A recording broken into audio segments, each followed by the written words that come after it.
So we finally got a bunch of new exclusive gameplay and information for Assassin's Creed Shadows. From long flowing robes returning, new Yasuke outfits, an in-depth look at Afflictions and Perks, a new ally in action, and a lot more. Now all of this comes from a series of 3 articles Ubisoft is releasing ahead of the game's launch. The first one focused on PC technical specs, which wasn't that interesting enough to cover in a full video, so I thought I would leave that one out. But the next 2 are the ones worth showing, which are full of exciting details. This video will dive into progression, revealing plenty of new gameplay and information, some of which you might already know about, but now expanded on with even more depth. I'm not just going to read off the article as it's not engaging enough for a video. The article is very insightful, so I will leave a link to it down below. What I want to do though is go over my take on the article while also showing the new gameplay and information. So as always, if you do enjoy this video, be sure to hit that subscribe button. And with all of that said, let's get right into it.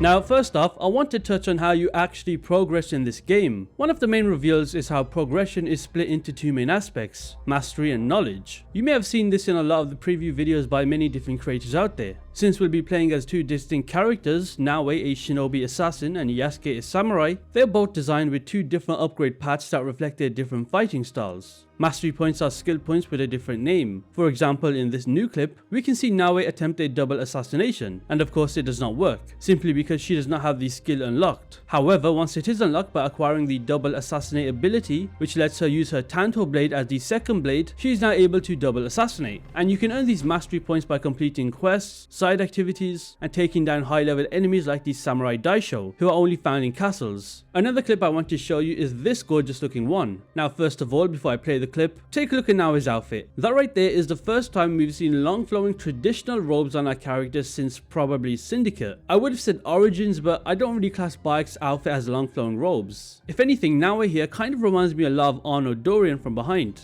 So yeah, this clip is where Nawe shows off the Shadow Piercer ability, which is where Nawe throws her Tanto blade and then dashes forward to stab the enemy, dealing 40% ability damage with each successive strike, and also applying the debuff Vulnerable. This clip is actually the first time we've seen actual proper raw gameplay during the winter season, and it looks pretty good to be fair. Oh, and one last thing about abilities in this article is that they mention some of these abilities are not unlocked through normal progression, which kind of caught me off guard. What they are basically implying is that certain abilities can only be obtained through unique challenges. An example that they mentioned in this article was defeating a mysterious group of shinobi will unlock the final assassination upgrade. This approach reminds me a bit of Odyssey's hidden ability upgrades, but it seems even more fleshed out here. Now a nice feature that they've added is that mastery points can be reset at any time, letting you experiment with different builds instead of just, being locked into one path. Now that to me is a great addition, especially if you're somebody who likes to switch up your approach mid-game.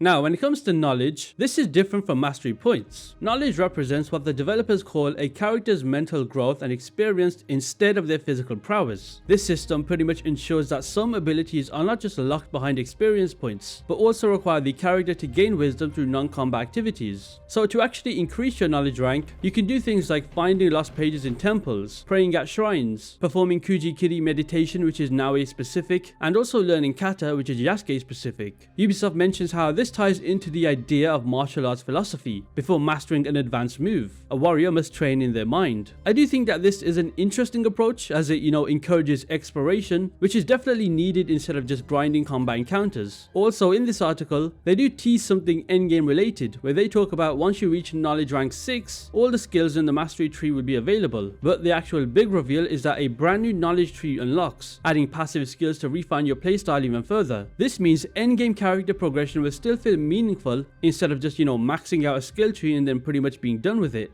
Now, a major section of the article covers gear and equipment, which play a big role in Shadows. But I'm pretty sure by now we are all familiar with this, especially if you've seen many other videos. So to make this part kind of short, I'll cover some parts briefly. You can equip up to 2 weapons at once for both characters, including ranged weapons for Yasuke, alongside armor, headgear, and accessories. Each piece of gear has a level, so keeping your gear upgraded matters. There is also a quality rating. Now, there are 5 quality stats: common, which is the lowest and most basic; uncommon, which is slightly improved upon from common uncommon, rare, which is stronger and offers the ability to engrave a second perk at your hideout, epic, which is purple tiered, and this rarity lets you have one of the core stats boosted. And they even mentioned in this article that if you are lucky, you can find an epic item that actually has stronger elements than a legendary one, which is of course the highest rarity. And that type of gear contains handpicked stats, a gameplay oriented perk, and also an engraving slot. Also, can we just take a moment and appreciate the look of some of these outfits? I mean, this one right here named Samurai Daimyo armor of legend just oozes aura. This actually might be my favorite one from what we've seen so far. There's also one named Warden armor, which reminds me so much of El Tiburon's armor from Assassin's Creed Black Flag. This one, which is called Extravagant Kabukimono outfit, again is great. You can genuinely tell that the legendary rarity outfits were designed with a lot of care, and kudos to them in that regard. Personally, I don't think I'm gonna wear any samurai armor because it looks too bulky in my opinion. I like the more laid back garment style of clothing. Also, interestingly, Ubisoft confirmed that gear will be largely randomized, with lootable chests and enemy drops. However, legendary weapons and armor are placed in specific locations, often locked behind castle targets or special challenges. They also surprisingly listened to feedback from preview events and have now added yasuke and nawe icons on items looted in the world, so it'll be easier for you to distinguish which gear can be obtained for either character, which is a positive addition.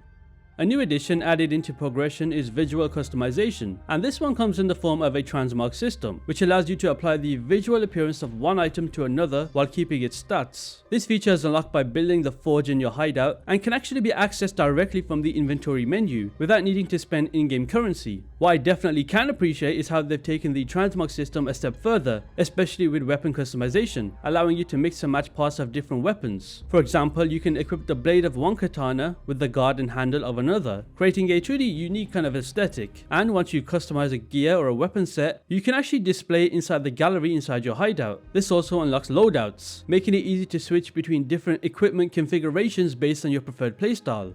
Now let's go over perks, which is something that hasn't really been discussed much in videos or shown much, but with this article it does go pretty in depth with the perk system, so do kind of pay attention here. Now perks in this game will let you modify, upgrade or specialize your equipment in a variety of ways. They mentioned that there are hundreds of perks that can be found throughout the game by looting enemies, completing missions, and by purchasing them from merchants. Some can also be unlocked by constructing the forge in the hideout. Completing specific challenges unlocks unique perks. For example, successfully executing a set number of air assassinations grants a perk that allows you to remove an additional health segment when performing them. Perks can either boost base stats, influence afflictions, which is something I'll talk about very soon, or encourage different playstyles. For example, in this video, we can clearly see Nawe attempting an assassination on an enemy with yellow text, meaning she cannot kill him from the assassination but is able to damage him. However, you can do something like changing a piece of gear to one where it has a perk that lets you deal more damage whilst assassinating, and as you can see, once equipped, it will now kill the enemy. They mentioned that legendary perks are the rarest and can modify core game mechanics, making them extremely valuable. Now, I want to show you something pretty interesting, and that is Yasuke can do stealth if you actually know what you're doing. For example, in this clip, all you need is a bow, lightweight armor, and just be stealthy. The fact that Yasuke can be prone does help a lot with stealth. I personally would have liked to see him have more tools like smoke bombs or distraction tools. It is a bit odd that he's just relegated to a bow, but stealth does seem very much viable with Yasuke. It's just a lot more hard to pull off. Also, take a look at this. It appears that we finally got a look at a new ally in action. I'm not sure who she could be, but her ability seems like it causes a sleep affliction to enemies, which is pretty handy for stealth, especially for someone like Yasuke, given that he does not have any reliable tools. But it also could be a different affliction, I'm not too sure. And speaking of afflictions, let's talk about them. Afflictions can add debuffs to enemies and work as an alternative to traditional damage buffs. Now, there are 4 main afflictions in the game. The first one is Bleed, which triggers massive additional damage upon build-up. Poison, which deals damage over time and can cause enemies to vomit, creating distractions, so that's pretty different. There's Daze, which temporarily stuns enemies, making them less effective in combat, which is actually the clip that you're watching right now, because the enemy that Yasuke is fighting looks pretty stupid, which is pretty much the entire point of Daze. And the last one is Knockout, which leaves enemies unconscious for a period of time, which is perfect for a non-lethal playthrough. And there we have it. That was the progression article broken down in a way that's much easier to digest, especially for a video format. I didn't want to just read off the whole article word for word because, let's be honest, number 1, that would be boring as hell, and number 2, it'd be pretty lazy. I'll drop a link down below so you can check out the full article yourself and watch the clips in 4K. Let me know down below in the comments what you think about everything shown so far. Personally, I'm feeling pretty positive. The footage did look good, the information was interesting, and I'm hopeful for what's to come. I just really want this Japanese Assassin's Creed game to be good. Anyway, if you enjoyed this video, make sure to hit that subscribe button, and I will see you in the next one.